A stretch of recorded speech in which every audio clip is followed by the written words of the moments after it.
democracynow.org, The War and Peace Report. I'm Amy Goodman.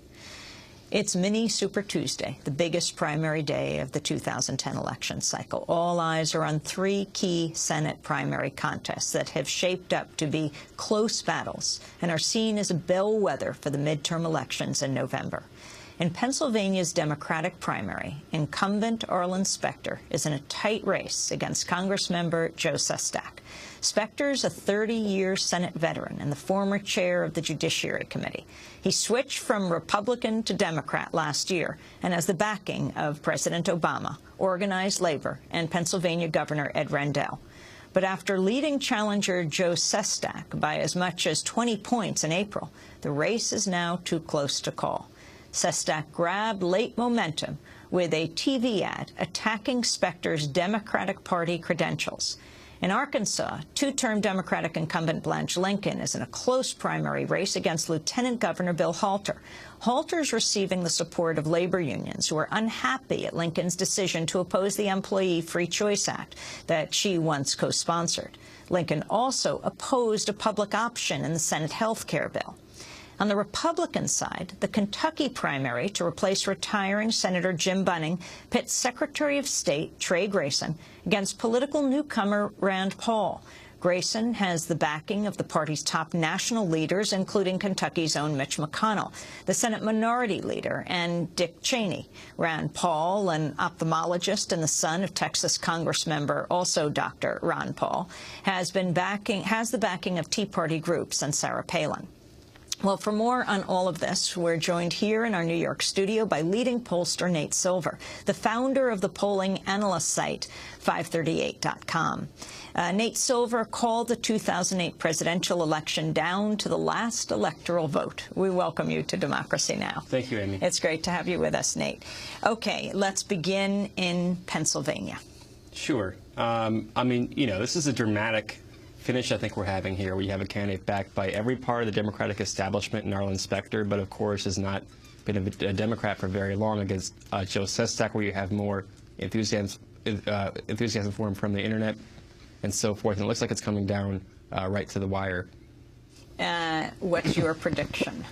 I think Sestak's probably ahead by a couple points in most polls. And if you look at, you know, today it's very rainy this morning in Philadelphia. That's where Arlen Specter's base is, so that might favor him as well. But I think, you know, people aren't used to punching the ticket for Arlen Specter if they're Democrats in Pennsylvania. I want to go to what's considered one of the most effective ads, and this is Joe Sestak's ad. This is what he has been running, attacking Arlen Specter's Democratic Party credentials.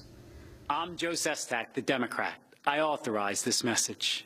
My change in party will enable me to be re-elected. For 45 years, Arlen Specter has been a Republican politician. Arlen Specter is the right man for the United States Senate. I can count on this man. See, that's important. He's a firm ally. But now, my change in party will enable me to be re-elected. Arlen Specter switched parties to save one job, his, not yours. What do you think of this ad, Nate? How effective was it? Did you poll after it started running? I mean, the script kind of writes itself for these ads a little bit. I think the mistake that Specter made was more back in April when he made the party switch a year ago, where he made it seem so craven. It was so much about the politics. Didn't say, oh, I've had a moral realization, you know, like some other politicians do. And that's very hard to live down, I think. You know, people understand that politicians are politicians, but you have to be a little bit more subtle about it, and he's 80 years old. Maybe he doesn't have quite the energy to do that, but, you know, it's a pretty easy script to write. And by the way, he'll have the same problems in the general election if he is to win the primary tonight. So. Well, this is Arlen Specter's own campaign ad. President Obama and newspapers across Pennsylvania agree Arlen Specter is the real deal. I want to say a few things about Arlen Specter. He came to fight for the working men and women of Pennsylvania. And Arlen Specter cast the deciding vote in favor of a Recovery Act that has helped pull us back from the brink. Because you know he's going to fight for you regardless of what the politics are. I'm Arlen Specter. I approve this message. I love you and I love Arlen Specter. So there you have it, President Obama endorsing Arlen Specter, the former Republican who's become a Democrat, who is opposed, by the way, to the Employee Free Choice Act, though he does have union support. But President Obama hasn't come to Pennsylvania to campaign for Specter. No, he sent Joe Biden. I mean, the White House is kind of in a pickle here, where Specter has cast some big votes in their favor, from the stimulus package to the health care bill and so forth, but he looks like he might have more trouble in the general election than Joe Sestak would. So I think Biden is kind of their hedge. And, you know, Biden does have some Pennsylvania roots, so it's not nothing. But, you know, I think for Specter, the more important thing is he has the support of the mayors of Philadelphia and Pittsburgh, most of the union backing. So he has a lot of different parts of the establishment working on his behalf. But, you know, Sestak has more real grassroots kind of energy and momentum. And the Internet makes a big difference here, where he gets a lot of funding online from blogs and so forth. And they kind of make up for some of that kind of traditional Democratic infrastructure. And you also have Joe Sestak not taking a possible high position in the military, or as a cabinet member, cabinet secretary of the Navy, which looked like President Obama's attempt to pull him out of this race a while ago.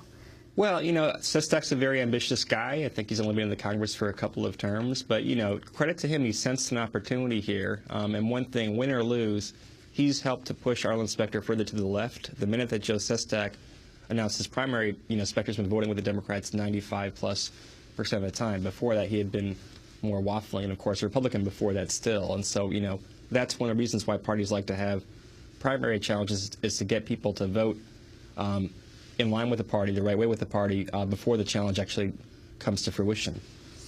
Let's go to Kentucky and explain the race there. Well, you have Rand Paul, who's the son, of course, of Ron Paul, who's a famous kind of libertarian Republican.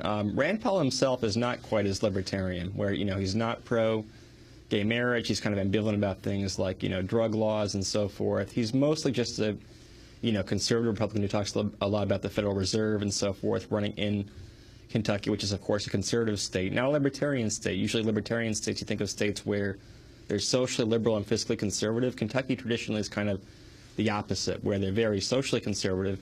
Maybe fiscally they favor somewhat of a welfare state. So he's kind of an odd fit for that state. But still, he generates, again, so much more kind of grassroots and online enthusiasm with some support from the Tea Party. That seems to kind of, you know, carry the day, really, versus an establishment Republican candidate. The establishment GOP is not very popular at all right now. And so he's about 15 or 20 points ahead in the polls. He looks pretty safe. It's probably the least, will be the least close to the kind of 3 or 4 big races tonight.